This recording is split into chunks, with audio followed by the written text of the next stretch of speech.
Hi, everyone, and welcome to another episode of Second Chapter Careers. It's been a hot minute, so thanks for hanging on with me. I'm very excited to be back, happy to be back, and happy to have with me Ahuva Shore. Ahuva, let's jump right in and tell us where you are from, who you are, what do you do. Let's just jump right in. All right. Thank you for having me on. I grew up in the Old City, born and raised in Jerusalem. My parents made Aliyah, so I'm Israeli born to American parents and grew up in the Old City, one of nine. I feel like this frames a little bit who I am. My father's like an entrepreneur. My mom's an artist. I grew up in a very independent kind of home. Okay. Where did your parents come from that they My had dad's that independence? my dad's Canadian. My mom's from New York. They are Baal Tshuva. They came to Israel, fell in love, then met each other, and stayed in the old city. That's where they had met, and that's where they stayed. So it's a very unique sort of upbringing and childhood. Very creative home. Yeah, I feel Okay, like what do it's your parents important to share do that. that's creative? Yeah, my mom's an artist, so my dad runs like a nonprofit, Open Door Media, if you heard of them. Oh, yeah, I have. You have? Yeah, yeah. Mm. So both of them, my mom was running her business as well. I definitely grew up in a home business minded like that. Like I remember just like Entrepreneurship, huh? entrepreneurial, like I don't know, at age, I don't know, 12 or something, I was already running like my own little camp in the summer and making my own money and babysitting. Okay. And where'd you go to school? What'd you do for college, let's say? Okay, so came around college time. I had no idea what I wanted to do in my life. I did not have the dream, oh, I want to be a nurse. I was so jealous of those people. I'm like, I don't know what I want, but I want a degree. I don't want to look back and be like, oh, shoot, I don't have anything in my hand. So I said, you know what? I did some research. I'll study social work. I felt like it's good enough. Like there's nothing to lose. I'll always get good skills from it and let me just get my degree. You never know what that will open up for me down the line. So I enrolled in social work school. And then as a side hustle, I was like doing a little bit like events, like setups, but very small, like a little kiddish setup or a bris, like a long college. My friends were getting engaged at the time. So I was planning their showers. So like I had this side little hustle going on as I was studying social work and getting my degree. Okay. I haven't actually interviewed any social workers yet, although I know many, and many of my clients study social work. But for those who might be interested in studying social work, can you just paint a picture what the degree entails, what kind of things you learn, and also what could you do with that degree? Right. So I'm happy to share what I did with it, what the school entailed. It was a lot of psychology. I love the social work and different than psychology in Israel is very practical. Already in second year, we are interning, we're getting placed in different placements. So I interned my first year in Ulpan, like Olim Chadashim. So I was a social worker there and meeting one-on-one with different Olim and their challenges. School, we did a lot of research and also we had a lot of also benefits learning the zchuyot, like in Hmm. Israel, what people are, that's also different than psychology. Social work is a lot of that as well. What are your benefits? Like your rights, you're saying, Your if rights, you're yeah. disabled or if you're an immigrant or something like that. And helping apply, yeah, helping our, Mhm. our clients apply to them. And wow, it was a long ago, it was a long ago school, and it was very interesting. What I loved was also it took me on a journey personally as well. So you're also studying these skills, but a lot of it is also you going through it. So we had like group discussions, and it also very much framed who I am as well as a person. So not only going to therapy, but also becoming to be a social work and sort of a therapist was a journey within itself for myself, for sure. It's interesting. It was also like that when I studied to be a career coach. So you go through the process and you kind of, live it so you understand it better and you all analyze each other kind of thing. Totally, totally, and different things come up and with me, and I get triggered. So it's very much where is it, איפה זה פוגש אותך, we say in Hebrew. Like, where does it, where you Where does face? it meet you? Yeah, where does it meet you? Third year also, I was interned in a very heavy place, like, parents. It's a very heavy degree if that's something like to consider. It's someone it's definitely like I felt during the degree, like if you're calling, if it's a real calling, then it's a beautiful degree and it's a mission to work in this and help other people. I knew all along that I don't really want to be a social worker. Mhm. I was good at it, and I'm happy to share like the jobs afterwards where what happened after. So it was great, and it's part of my journey, and I'm so grateful I did it. It wasn't my calling. I didn't feel like, oh, wow, I want to be a therapist. Okay, I do want to talk about the job, but before we get to that, I would love to hear, I hope other people would also love to hear, what was the best part of social work school and what was really hard? The best part, I think, first of all, like really like going to academia, you say, like for me, that Hmm. was amazing. Like, I think it really opened up my mind. I kind of studying like mamarim. I don't know the exact word in English. This is where my bilingual world Right. sometimes gets mushed, but like really expanding a lot of knowledge and a lot of areas. It's very vulnerable. It's a very vulnerable degree, I would say. What was Are you hard saying that in a good way or a bad way? in a good way, in a good way. For me, it's hard. You really face a lot of very heavy you could face a lot of very heavy the hardship, the pain side of life. So it's also I was very young at the time, so I think it's a lot to carry and there's certain maturity to go into this kind of degree. Even though I ended up, choosing jobs that were a little bit lighter in social work. So there are areas that could be a little bit of the happier side of it. It still is like a heavier side. It's very fulfilling, very meaningful, a very meaningful job. Are you glad you did that degree even though you knew you were never going to use it? 100% because Okay. today as a business owner, jumping forward, there's so much social work skills that are used within running a business and having clients, like it I definitely comes in definitely handy. want to talk about that. But before we get there, let's go in a straighter path. What did you do when you worked as a social worker? Where did you So my work? first What were the tasks? My first job, I was like, okay, the heart of social work in Israel is the welfare. It's called the rebacha. I'm like, you know what? I want to start with the heart. Let me see how I really feel like working, not only interning. So I got a maternity job, like someone was looking for a replacement for maternity leave. It was a 9-month period, and I got a job, and I was a social worker for families and the elderly in the community in Ramat Shlomo. So I had a bunch of cases that I was owning these families and people that I had to be closely following their progress, helping them with what they needed. So I would have to meet with them one on one with what was happening in their life. I would sometimes have home visits going into their homes and seeing. Some families were more dysfunctional than others that I had to like intervene with if it's like an emotional level, also physical. Like someone like needed a fridge. So I had to apply to their benefits and sort of get through another organization a fridge for them or someone had like there was sexual abuse going on in the family. I had to intervene there and get the right people involved, and then the child to get them help and it's a lot of speaking to a lot of different people within to help like the family. A Hmm. lot of benefits, the rights, applying for rights for people. I always would like sort of run away to that side and like the computer side of things because it was harder for me to sit in a room and like really sometimes it would be very intense and I would come home like carrying a lot of like people's pain and sometimes I even had like I remember visiting a family like a hospital. One of my clients was hospitalized. His kids weren't involved, so I had to go visit him in the hospital. So very dynamic, very different. Every day brought something else and definitely an intense job. After 9 months, I realized, I'm very glad I did it.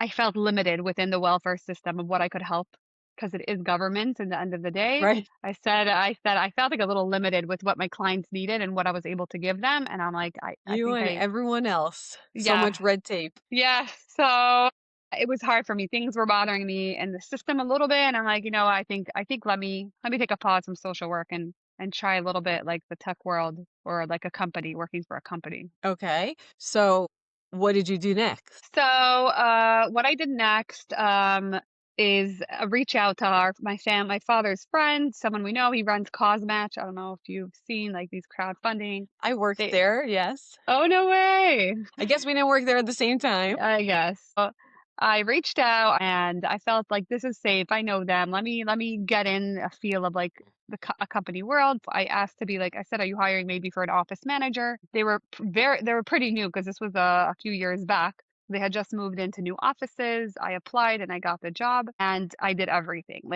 They were still very startup-y feel, and I did so much. Like it was like CS, like customer service, also helping them move into a new office. So being in touch with all the suppliers and vendors involved with bringing the office together, going to buy furniture, also stocking up on everything needed for the office, company events like a Purim party and like the yearly party we had, like did so much. Like everything was just a lot. I'm glad, I'm grateful. It gave me a big exposure. I think mainly also just learning a lot of like business tools that I had no idea from social work, like Mhm. Slack and Google and Zoom meetings and having using their platform like not they weren't using Monday, but that same idea, like the platform to manage their customers. So it definitely was a good opening start, like start for like a different world for me from social work. Mhm. And then COVID Which did hit. you like better? Just out of curiosity. I loved the culture. I loved a company feel. I loved shifting away from the very heavy side of life. So it was a little lighter. It was meaningful. It had a nonprofit feel within a company, so that it was like unique. I don't Mhm. think I knew to compare them to another company at the time. So to me, it's like this is Right. normal to wear a lot of hats in this role. And I liked it. It was a challenge for me and I did like it. But already then I felt like having to ask permission to go to the doctor's appointment and like having a boss. Oh, I want to go on vacation. Like throughout that was always a challenge for me. And also here while working there, I still was like taking little jobs. Like I had my little Ahuva events Instagram on the side going on from already college, but it was always just like a very quiet little side hustle. And then COVID Mhm. hit, and then the company, yeah, I had to really make a lot of shifts and changes, and I was like at the time. So I'm like, wow, I'm so grateful I have a degree. Thank God I have a social Right. work degree and I have this little side business. So as I'm looking for a new job, I'm taking on, I don't even think there were events really going on then with the COVID Not and during everything. COVID. However, I was so happy I had my social work degree. I'm like, this is exactly why I have it, like to lean on it. And COVID was hitting, we all know like the elderly. So I'm like, wow, I feel like I want to help the elderly. This is a calling. Like, let me help them out during this like time. So I applied to work at an assisted living facility. Have you heard of it? Okay. Yeah. So I applied to work there. I'm like 25 then, pretty young to be, applying for this kind of role. And I got the position and I felt I was very grateful to work in this kind of job during COVID. No one was allowed, families weren't allowed to visit, and like here I am like managing 180 residents in this facility. What did you do And there exactly? right, so it's being in charge of their welfare and all aspects. So we do home visits and check on them just to get to know them, get to know all the residents. And I found it especially meaningful having Holocaust survivors and like literally getting paid to listen to people's like life stories. And then intervene in crises. Some of them, like someone would decline or fall, and now they needed to bring in a welfare, like a foreign worker. So it's applying to get Mhm. help the families even get their benefits to even apply. And where do you begin? So for me, that was a whole new. I didn't even study this in school. I had to really like we had even then they already would give us like a coach within my position. All social workers have it usually. You're supposed to have it in your job. So it's called like a madricha and Supervisor. a supervisor, right? So it's home visits. It's having weekly meetings with the entire wide team, medical team, nurses, the head of the home. I would also do weekly events for the residents, which that was a part I actually loved. I loved the social aspect. We had birthday parties once a month that I would also be involved. So I'm I love sensing the a theme happier. here. Yes, there was definitely a theme. And then like when there was like a heavy, like there were shivas and funerals and some residents I was closer to the other and I would really connect to the families and a lot of benefit. Again, it was a lot of applying for rights and I was very good at that. And like, okay, let's, really getting the families to get on it and applying even before the crisis happened so that they could really be on top of it. So yeah, at a Okay. certain point, I was there for like about a year and a half. I really loved it. It was very meaningful. And then I'm like, and this is where I feel like also life, personal things in life definitely come in with our career. Different things happen. And for me, different Absolutely. different shifts exactly in my own life. And I realized, like even the team that I worked with, like everyone was very much in a different stage in life than me. And I felt like it's a little heavy for me. And people I would get close to, residents, they were passing away, which gave me a lot of perspective for life and a lot of maturity. And you're like, whoa, like life is short. How do I want to live? I think it was very crucial for me to work there and show me, like whoa, it gave a lot of perspective. So, Right. I just said, you know what, this is also, I think it's time for me for another shift. So, yeah, I decided to leave and look for a new job. This time again, back to tech. So I was jumping social work and like company. I reached out to every friend. A lot of my friends were in high tech, computer engineers. So I reached out to Mhm. everyone I knew, anyone I knew, and I'm like, guys, like again, I was like, I knew that my opening into the high tech world is probably office managing because I have all the Mhm. administrative skills. I'm very good at that. I'm very strong at that. I'm very quick and fast and like a doer kind of, and I have already the cause match experience. I reached out to all my friends. Anyone know any of this? I like checked a few places out, and then Fredo's. I don't know if you heard of them, like a shifting Yes, of company. course.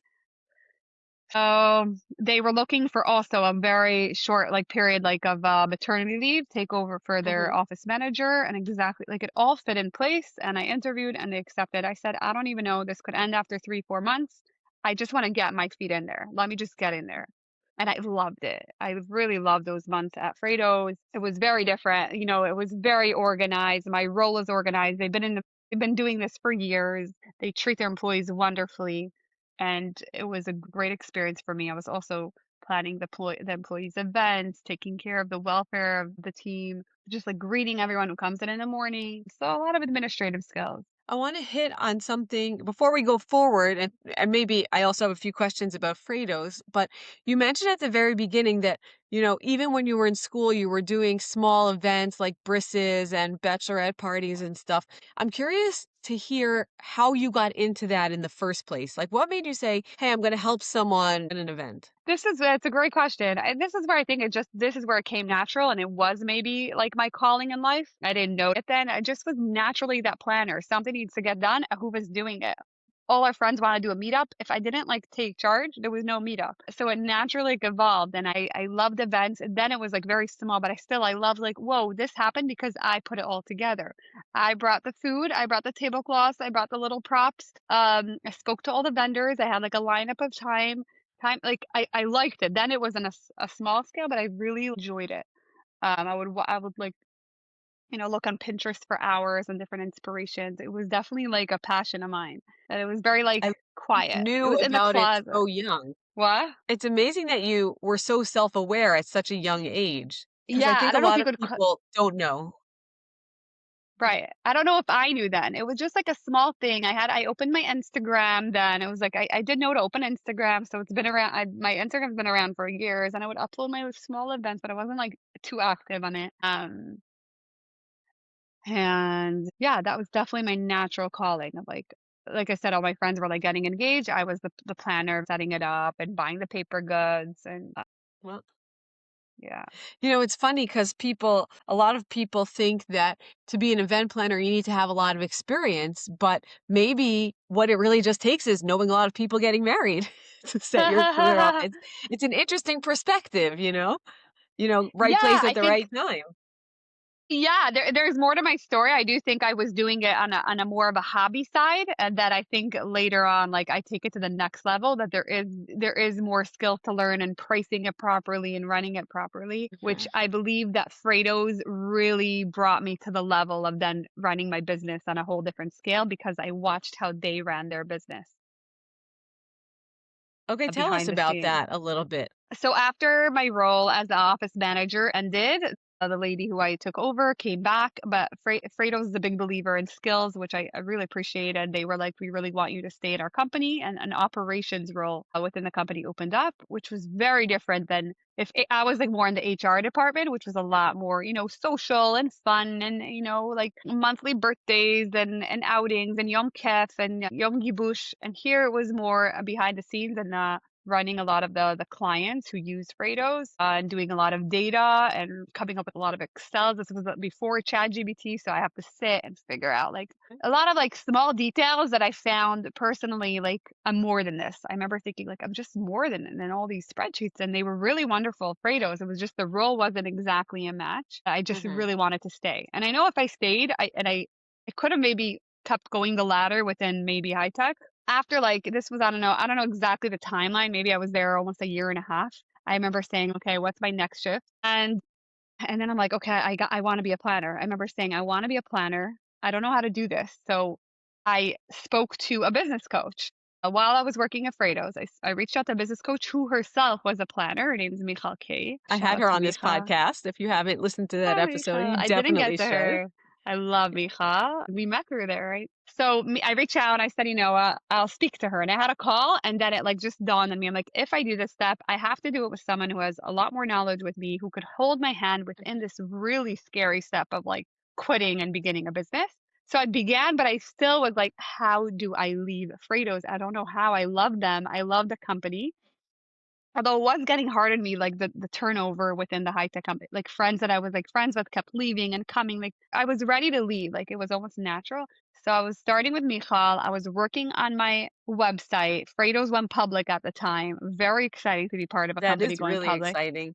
Yes, so it was very, very exciting, and I learned a lot about that world and, like, NASDAQ, who knows what that word was before, like, I didn't even know, like, as a social worker, no.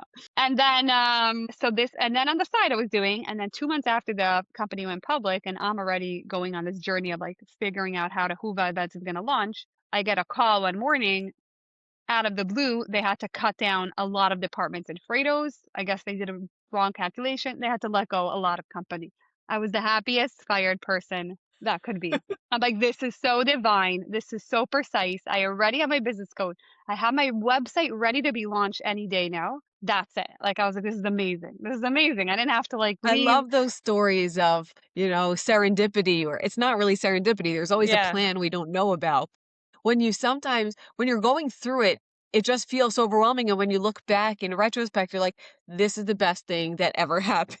Felt it then, even then, at that moment, I'm Yeah. like, "Wow," I had a smile when he called me. I'm like, "This is crazy. It doesn't get more Ahuva, you need to do this." Like, so I was I love that very you could see thrilled. the signs because some people, it just goes way over. Oh, I was so happy and I was like excited because there was no ego, no one fired. I didn't leave. I could now launch what I wanted to already, and I don't regret. Like I had to go through all the jobs beforehand to be ready to launch. Like I had to go through all of that, so I don't I even love regret that. that. I needed to get through my degree. I needed to have worked at Fredo's to get all those skills and see one company over the other and what I really want to bring into mine. And also, I realized that if I want to launch my business, just like I work 9 to 5 for someone else, I'm going to work 9 to 5 at Ahuva Events. Like, this is what I'm doing. And I knew if I do that and give it all as a full time job with my own business, there's no way, I don't see how it won't work. Like I was had that clarity. And that's it. And I launched and having severance, pitsuim and having what to lean on for the first few months was very comforting because I'm like, okay, that's it. Like I could do it. And I made That's sure amazing. everyone knows I now own a business. That was the first Yeah. the first beginning was like everyone needs to know. Instagram became way more active. I made some flyer, worked on a logo, and just reached out to every planner on earth that I know. I was not shy. I'm like going on Instagram, reaching out and trying to get clients who are maybe not fit for other planners who are, more advanced and way longer in the business and maybe they could give me something. So, yeah. First of all, two questions. I'll start with the first. When you said, I'm going in on Ahuva events 9 to 5, would you say that working as an event planner is kind of a 9 to 5 gig, or you're really 100%. working way, way more? Running a business, you're working way more. I actually just made a video. It's a very cute video. I just said like I'm not a 9 to 5 person, but I love working like 136 hours a week.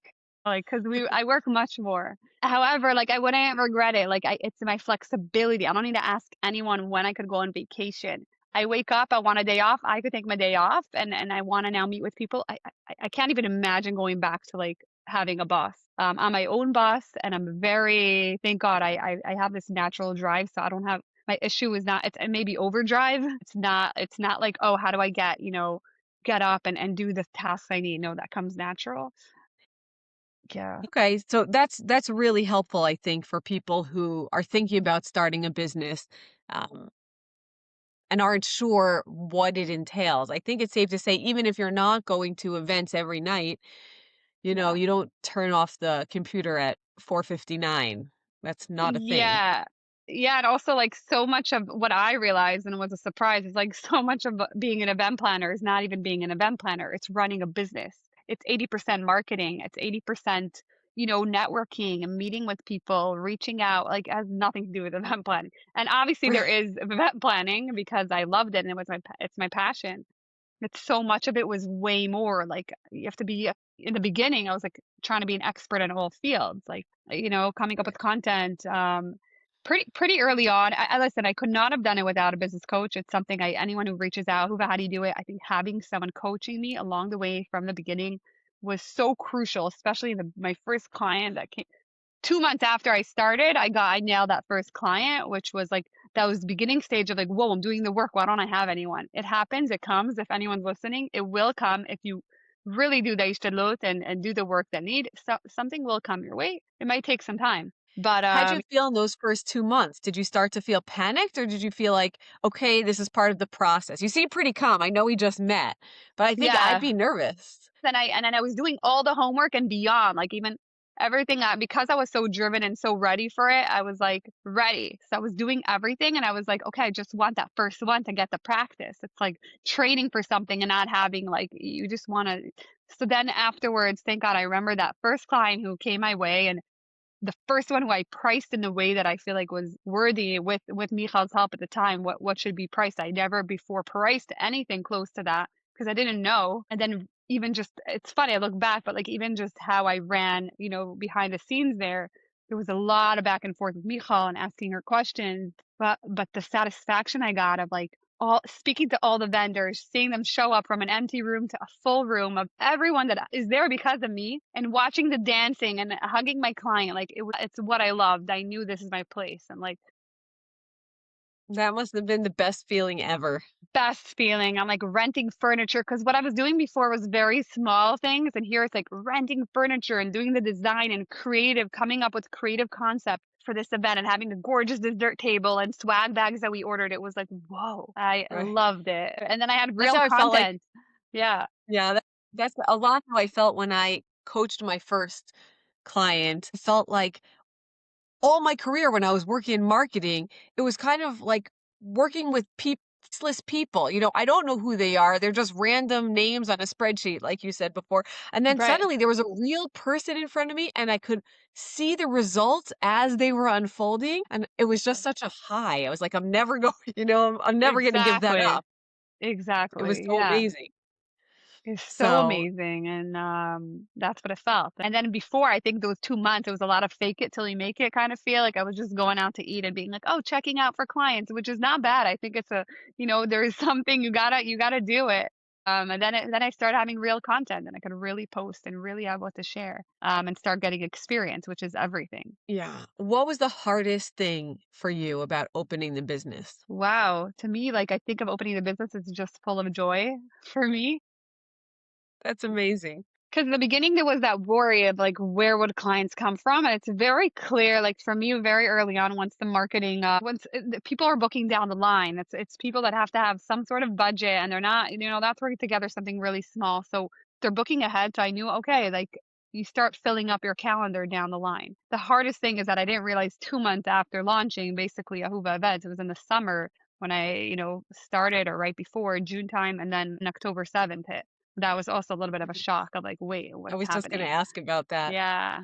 That was like the beginning of my business. So I'd So had how like was Sukkot that? clients. Sukkot is a very busy time for event planners in Israel, especially if like my client, a lot are based in Israel, like companies and Israeli families, but also come from abroad. So I had a bunch of Sukkot events. It was a busy, and then boom. So it was a little bit of So a shock. how did that go? I think this is again, I'm thankful to Michal because she was coaching me then. She just wanted to keep me going and have my creativity still running. So we came up with like, okay, there's not going to be events now, but how could we bring something meaningful within. So we came up Hanukkah was coming up, and we came up with, like, a Hanukkah party in the box. So it was, like, packages that people from abroad can sponsor, like Miluim families or families in Israel, and would gift and make people Hanukkah. And I made a bunch I partnered with we had 8 items, so coming up with the 8 items that would match, within the box, and then I went to influencers and gave it to influencers to try to, like, get the word out.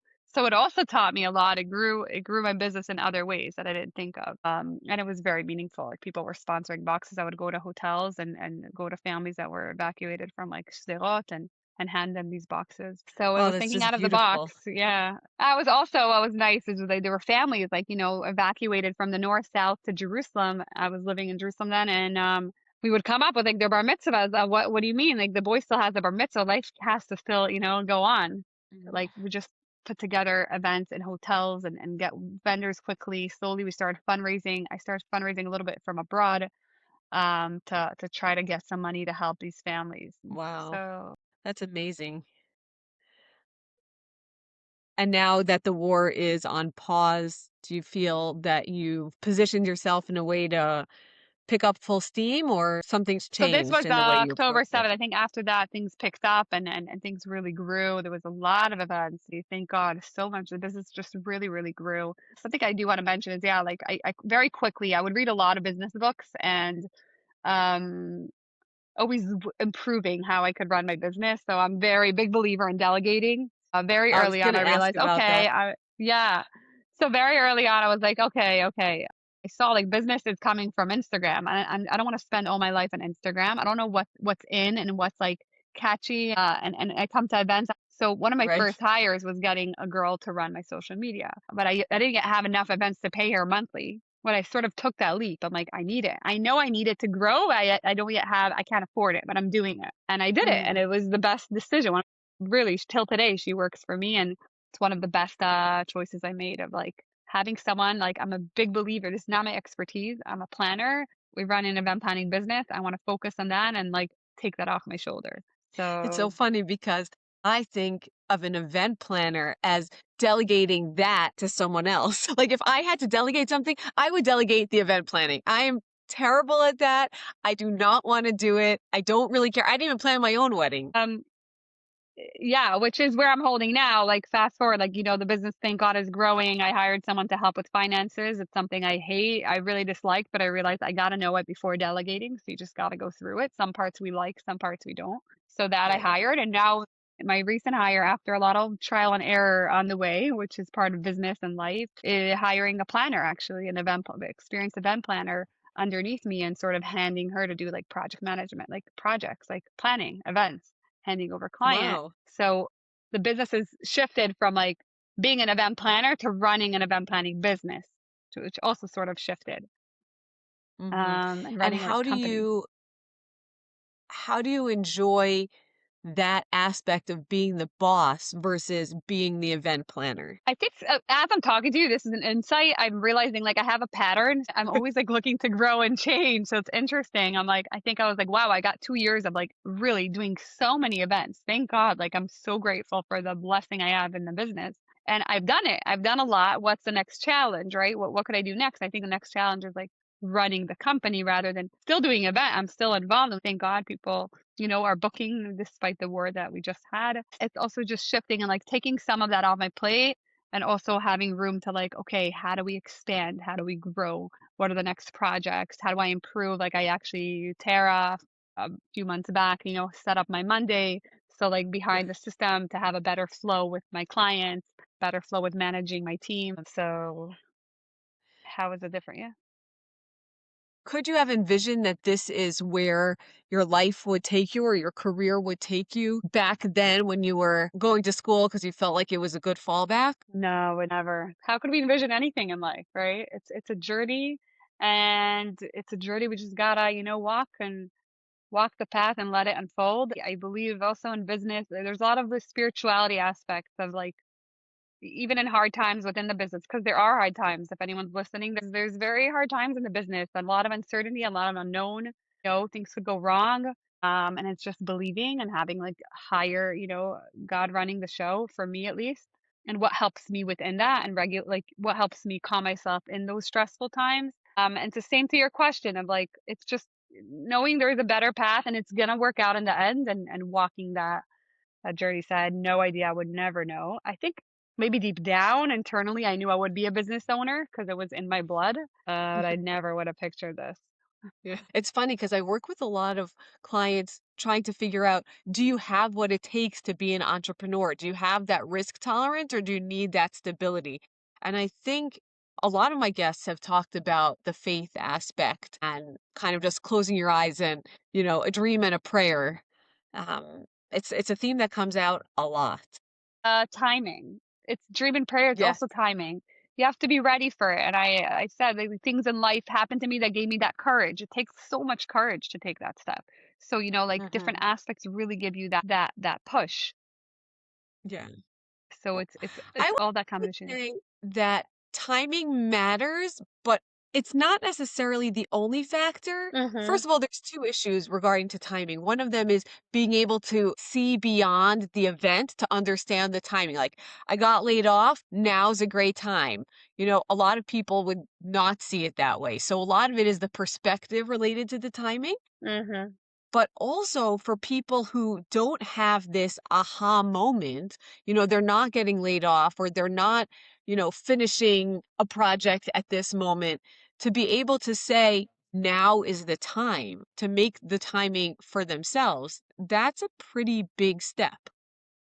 And And I would that, add, it doesn't have to be done alone. I think for me, it's also like don't do it alone. Like do it with someone. And my friends who asked me along the way, Ahuva, how have you done this? And I'm like, I had a coach. Like get a coach, get someone to help you out on this. It's a very big journey. It's a very big step.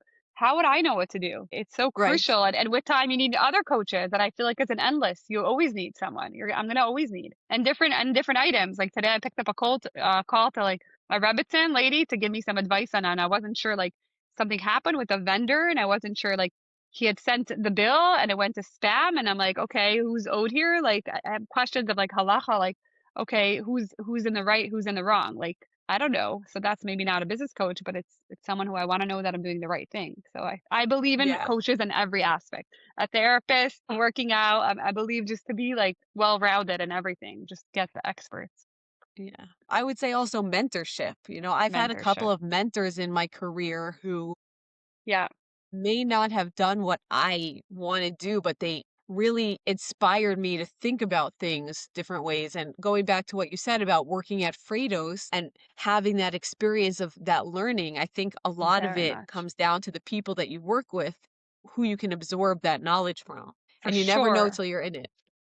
Yeah, and I'm also always learning, like, I'm listening to podcasts all the time, and I look up to business owners who are running an amazing business, and I, like, drool, like, I get, like, I starstruck when I see someone I've been listening to, and I'm like, "Whoa," like, I really admire people who run a successful business because I know how much work goes behind it, and I know how much it takes, and it's yeah, I think that's a pretty common theme, like, just from hosting these podcasts, so many of my guests who are entrepreneurs are committed to that lifetime of learning. Like, you can't proceed without that. Otherwise, you're just staying stagnant. So whether yeah, that's, learning from a podcast, or Tara said that she watches a lot of YouTube videos. Also, one of my guests, Jill, she was, I guess you could say, self-taught, but she learned everything on the internet, yeah. which made her business successful. And I think that's a critical, critical factor. So I appreciate your saying that. Yeah, I think it's lifelong. It's lifelong. I just looked at a podcast now, and it gave me an insight. And I have no fear of reaching out to someone who I admire, and like I'd be like, "Hey, could you meet for coffee? Like, I just want to pick your Right. brain." Or like, "Could we have a quick Zoom call?" And just like ask them, "Cause how did you do it? You're 10 years more than me in a field not even related to event planning, just as a business owner." Right. So That's why I like to have don't these be shy. conversations so that Yeah. someone who's listening to you will say, if she can do it, I can do it. And now I have a little bit more of a roadmap, you Yeah, know? don't be shy. Exactly. Just don't be shy. Don't be scared. Reach out. Just get yourself out That's easier there. said than done for some people. All right. Okay. So take a little shot before. What is the biggest lesson that you would want to share with people who are considering becoming entrepreneurs? It's a good question. I think it's a combination of what you love doing, um, and having the and doing the hard work. So it's I believe that it's talent and hard work combined because you could be someone really talented, but if you don't put the work in, it's not going to come out. So it's like the two together. Find what you love. Find what you love that makes you happy, and then tap into that. I love being part of simchas. I love being part, especially after experiencing social work in the harder times of life. I love showing up at an event that was planned from A to Z with me and my team and, like, having there's always a moment at an event, I'm looking and I see, like, the mom, like, I don't know if it's a bar mitzvah or and just, like, an emotional moment of, like, "Wow, this is so beautiful, and I'm so lucky that we could do this for them in Israel." and put this all together, something once in a lifetime you have, and the client and the parents could show up as guests, like something meaningful for me. So it's what's something meaningful to you, that you love doing, and you could combine that with it also being a business. Because usually what you're good at is also what could be great. Yeah. That's exactly what I work on with my clients, by the way. It's like, No way. you don't know what you wanna do with your life? Let's find what you love and how to turn that into a career, and it's for you, it seems pretty natural, but for a lot of people, it's not natural at all. I spent 20 years in marketing, but this is what I love, coaching people and helping them find what they love. There's no better feeling for me in the world. So, Wow. I love that you said that, and I love that you're so aware of what you love? Yeah. It's not to be taken for granted, let me tell you. I know, I'm very grateful. I'm very grateful. Even though it's so much work, it's a blessing. I imagine that in the event planning space, there are times where things go wrong, possibly very wrong. I would not like to think about those type of things, but I imagine that it happens. Can you maybe tell us, if you're willing to share, about Yeah. something that was really a really hard moment and how you got through that? What were the learnings there? Wow, great question. Yeah. So when we plan events, these are some of them are really high budget. They're coming in, let's say I'm thinking of one sample of like a client. They came in for the bar mitzvah. It was in the winter in January. And we had booked an old city, beautiful venue overlooking for a Friday night dinner. And then we were going to walk back to the hotel. This venue owner double booked. And he tells me a few Oh days no. before everything was booked, months before everything by us is contract signed, down payment paid immediately, so we have it locked. He double booked and let me know. And I was so upset. I realized there was no one to talk to on his end. Like, so that moment I had a choice. And I think this is very crucial if you're looking to event planner. It's like really, it's also a mental game. It's like I had a choice. Like I could collapse at this moment and be freaking out and mad at this venue owner. How could you do it? I had everything signed, all the proof. There was no one to talk to. I went on a little run first. I love running. I just went on a run. I'm like, I need to ground myself. I can't do anything before I'm calm, and then I'll approach a situation. So, firstly, I did that. A lot calmer, a calmer state, and then I had to think through. Okay, what am I doing here? He's not helpful. Let me just think quickly at A and solution B, which comes up a lot in planning. I'm like, okay, there's nothing to cry about now. This is not going to work. Let me just quickly think. So I reached out to other venue owners. Part of being an event planner is really building a lot of relationship with great, vendors. So I'm friends with them. Like I know them. I'll pick up the phone. I'm like, listen, this is what's going on. Help me out. So I was able to secure another venue that usually would probably cost a lot more, but because it was so last minute, we put it together and it was beautiful. I called the client.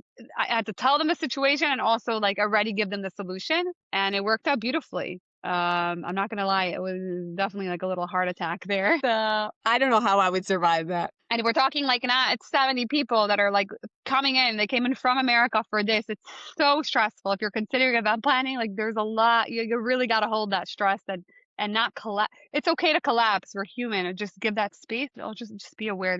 You just gotta really think quick. Things happen also on event days as well that like clients don't even know about because that's what we're there for. We're taking the stress so that you could show up as a guest. You could come and enjoy and have no idea that like 10 minutes before, something went wrong. So it's a very stressful field. Mhm. Experience helps. Having a lot of experience down the line is like it always works out. It's always going to work out. So let's think quick on the spot and figure out a solution. Yeah. I Yeah. I quote this a lot on the podcast, but I'll say it again for anyone who's new that's listening. One of my favorite sayings is everything will be okay in the end. If it's not okay, it's not the end. And it sounds like that really fits what you're saying a lot. It also Yeah. sounds like your social work zen is probably very helpful in those type of situations. Yeah, it helps, and then, doing my own inner work to fit to then come really, whole to my clients because that's, I gotta show up for them, and I have to be whole with myself, and that's something else I wanted to add, but I'm forgetting. Also, like, stuff like this end up just teaching me so much, so that's why, like, I think planning an event now after all these years of experience from when I started, it's incredible how much I've learned, so I know now, not to do this and not to work there. And maybe it's not good to, split the event into, a Friday night here and this there. Like I have a lot of experience with showing up to my clients these days. Okay, that's awesome. I have just one final question. I mean, I have so many more, but we'll end with this. For people who are considering becoming an event planner, you mentioned the weekend bar mitzvah. I imagine that you're on duty the whole time The there whole and probably time. a lot of nights and weekends. What would you say to someone who, wants to balance a family and this very demanding career? How does that work? Great question. I get asked so many times. I think event planning sounds to people very, very special and exciting, and it is. It's still a lot of work and a lot of stress and a lot of details. And the higher budget is, the more expectation there is from the client. Of course. And obviously, I have clients book 2027, like down the line, 2028, someone's looking into. So this is like a journey we go through, and we're talking, once a month with our clients, and so it's all the way up till the event day, and obviously being there the day of, that is like one of the crucial parts, making sure everything comes together. Running a family could be challenging. It could definitely be challenging. Being there or maybe hiring someone who could be your assistant. I still believe in that face after all the months of planning, still having your face show up and be there, but you could still delegate parts of it. I'm Critical. having an assistant. I for sure never show up alone. We have a team and then I come and we're there.